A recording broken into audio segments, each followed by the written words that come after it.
नमस्कार शेतकरी मित्रांनो, श्री गजानन कृषी केंद्र यांच्या मार्गदर्शनाखाली लावलेली हळद.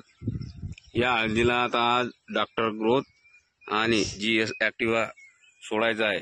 लय खूप रिझल्ट सांगतात त्याचे, म्हणून आपण हे औषध आणलेलं आहे. ड्रिचिंगद्वारे आज GS ॲक्टिवा सोडायचा आहे हळदीला.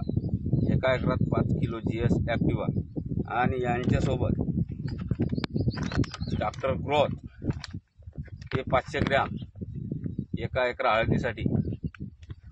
आता आज सोडायचे. 8 दिवसात हळद पाहून घ्या आपली कशी हिरवीगार छानदार दिसते. चल, हे लाईन आहे, असं सोडायचं टाकीमध्ये. मिक्सिंग ड्रिचिंगद्वारे द्यायचं.